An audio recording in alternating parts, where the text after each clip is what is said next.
शादी में आई चुड़ैल। एक गांव में शादी चल रही होती है। वाह, मजा आ गया फूफा जी।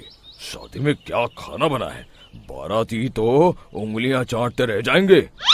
हाँ, तुमने सही कहा, पनीर की सब्जी का तो कोई जवाब ही नहीं। दूसरी तरफ पंडित जी फेरों की तैयारी कर रहे होते हैं कि तभी वहाँ एक चुड़ैल आ जाती है। अरे मर गया रे, ये चुड़ैल यहाँ क्या कर रही है? अरे दिवाकर जी, ये आपकी कौन सी रिश्तेदार है? अरे मुझे क्या पता, क्या भाग्यवान, कहीं ये तुम्हारे मायके से तो नहीं आई है।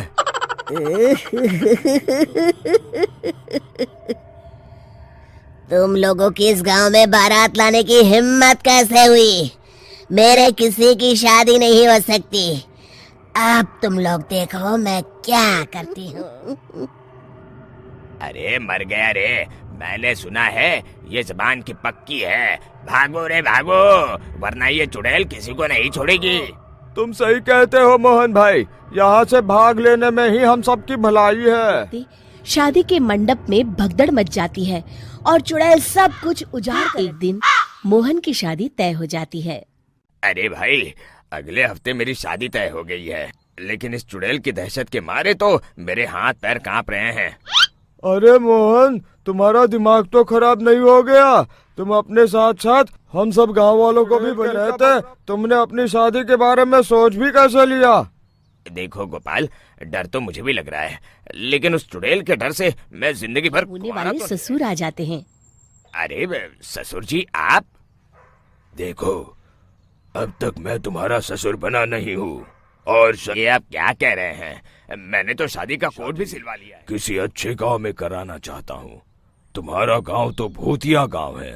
मैं तो क्या, अब तो कोई भी अपनी लड़की इस गांव वालों को नहीं देगा। इस तरह चुड़ैल के डर से की भी शादी नहीं हो पाती। फिर एक दिन गांव के जमींदार अपनी बेटी की शादी करने का विचार करते हैं, लेकिन चुड़ैल के डर से उनकी भी हिम्मत जवाब दे देती है।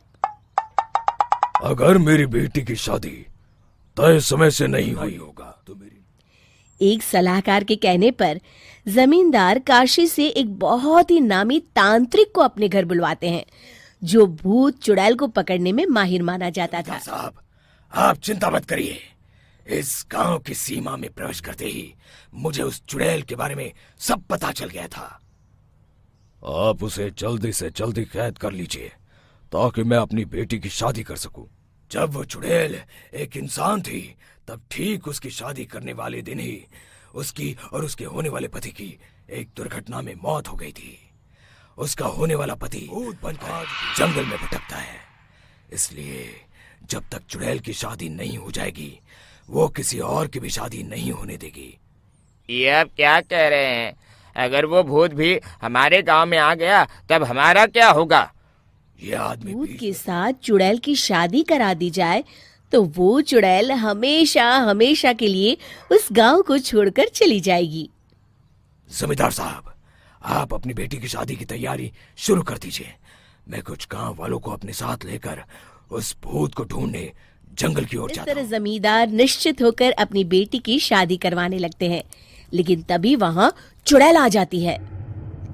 मैंने तुम गांव वालों को समझाया था ना कि इस गांव में कभी कोई शादी नहीं करेगा। लगता है तुम लोग मुझे हल्के में ले रहे हो। जमींदार की बेटी को उठा लेती है। बिना दुल्हन के तुम लोग शादी कैसे करोगे? मैं इसे अपने साथ ले जा रही हूँ। छोड़ मुझे, पिताजी, मुझे बचाइए। तभी तांत्रिक उस भूत को लेकर वहाँ पहुँचता है। अरे भाग्यवान, रुको, इन मासूमों को परेशान मत करो। मैं आ गया हूँ, अब तुम मेरे साथ चलो। चुड़ैल बहुत खुश हो जाती है। आप आ गए, चलिए अब हम मंदिर में चलकर शादी कर लेते हैं। अरे ये क्या कह रही हो? मंदिर में जाके दोबारा मरना है क्या? चलो, आज से हम जंगल में। चुड़ैल चली गई, अब मेरी शादी हो जाएगी। तरह सभी गांव वाले खुशी से झूमने लगते हैं।